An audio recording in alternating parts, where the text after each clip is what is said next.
We're going to be talking about someone that has been playing very well for a while now this season and just quite frankly doesn't get any sort of credit, never gets talked about at all.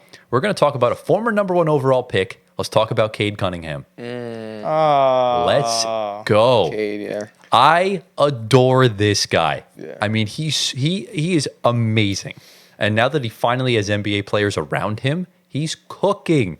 He's absolutely cooking. This season, he's averaging 24 points, 7 rebounds, and 9.7 assists on 58% true shooting. He's second in the league in assists per game behind Trae Young, obviously, because he's just far ahead of everyone. In December alone, he averaged 26 points, 6 rebounds, and 11 assists. The only other player to average 25 and 10 in this month. And he also shot 43% from 3 in his last 10 games. Wow. Was named Eastern Conference Player of the Week. And the Pistons won 3 games in a row for the first time since 2019. That's insane. And in their last 6 games at the time of recording, they're 4-2. I mean, just last year, this team lost 28 games in a row and won, I believe, a year ago yesterday to snap that winning streak against the Raptors before they traded OG. So very, very crazy. Some more interesting stats about Cade Cunningham. This is his age 23 season.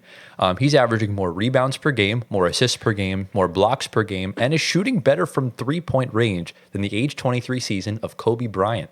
Okay. What does this mean? Just means that bro's him. Okay. Just bro is cooking. This season alone, he has 16 double-doubles. Just got his 16th one yesterday, and he has 6 triple-doubles. It's not even January yet. Well, it is January by the time you're watching this, but did all of this up until December 29th. Cam Johnson 2 years ago said Cade Cunningham will easily be able to take control of games because big point guards are a huge luxury to have in this game. Said that on JJ Redick's podcast. And bro is absolutely correct. Yeah. And I find it funny that the two of them almost became teammates because Detroit made a run at Cam Johnson last year before trading for Joe Harris. And look, this man needs to be an all-star this season. I mean, in all honesty, he's been one of the best point guards in the Eastern Conference. Like, if he be like, you could easily call him an all-star starter. That's how good he's been playing. Wow. Putting up all-star numbers left and right. Right. The Pistons are actually watchable this season. They're actually really enjoyable to watch. They're good on all ways around. I mean, he makes the guys around him better. I mean, Tobias Harris has been playing good. Malik Beasley's on fire from 3. Jaden Ivey's been great. Yeah. I mean, this whole team is just cooking. And I think, look, this is the situation JB Bickerstaff needed to be in. A situation where you're at your rock bottom of your coaching career, that you need to go to a team at their rock bottom, and you both go up together. I think it's perfect. It's like the perfect situation. And because the NBA, we talked about this last week, they don't know how to market shit. The fact that no one knows how good Cade's playing is insane. Yeah. Like, it's crazy. And I think he's far and away now the most underrated player in the league. I mean, we know how good he's playing. We've been seeing the numbers because I look at box scores every night. So I see Cade's putting up almost triple-doubles, double-doubles in rebounds or assists. High numbers like Luka's numbers. So he's working. He definitely improved his all-around game. And Cade can definitely do that. And Bickerstaff's working them really good there. Working out all the young guys to get better. Ivy looks better. Cade, of course, looks better. Jalen Duren's looked better. Asor is back. He's looked pretty decent so far.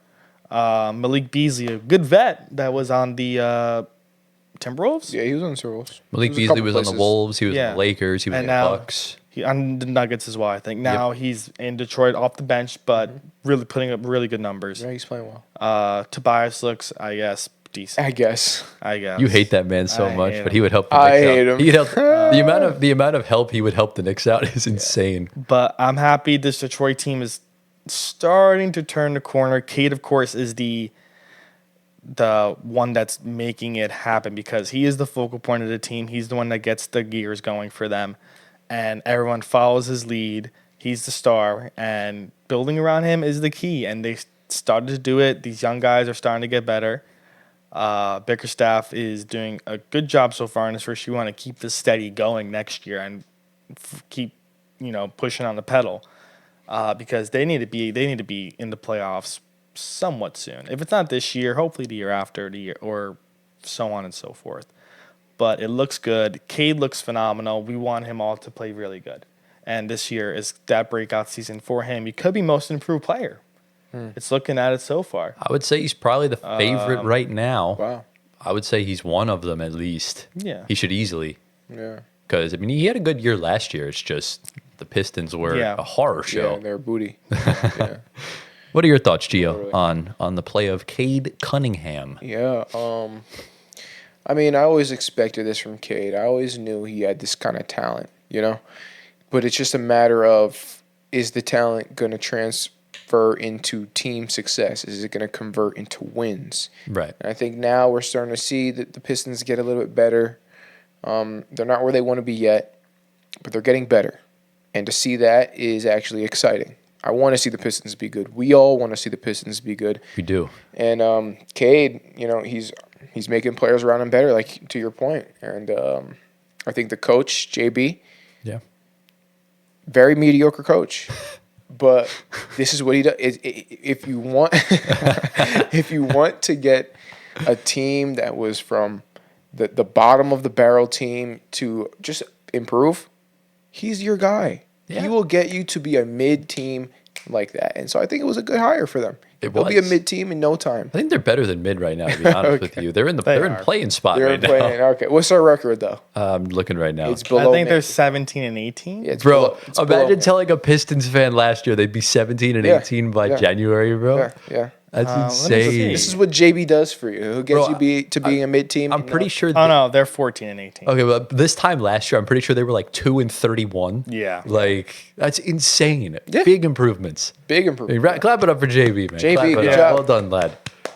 But yeah, I think I've grown to like the Pistons a lot more because I think when a team is so bad and they just try, they exhaust all options. They've not done one thing. I don't think they've really put a wrong foot since firing Troy Weaver. I think they've done the right things. I think JB was the right hire for the situation they're in. Trajan Langdon's going to be a really good GM in a few years. And yeah, I mean, Cade right now is arguably already a top 20 player in the NBA. Wow. Yeah. Yeah, I want to see the Pistons on more nationally televised games. Like, NBA, I need to see that. market your young stars. Yeah, they I don't know what absolutely else to should tell do you. Like Yeah. the answers are literally right in front of them. And There's they a just- bunch of young talent over there. Like, what are we doing, NBA? Exactly. What are we like, doing? Like, Yeah. like, This is bro, what we it's- used to do back in the days when, like, we watched in like 2010 and 11 and 12 when we were watch OKC versus the Bulls with Russell Westbrook, Kevin Durant against Derrick Rose, and like these types of matchups, young talent. That's what the NBA wants to see. That's what the fans want to see. That's what we need. So we have to have that. This is what we want. Yes.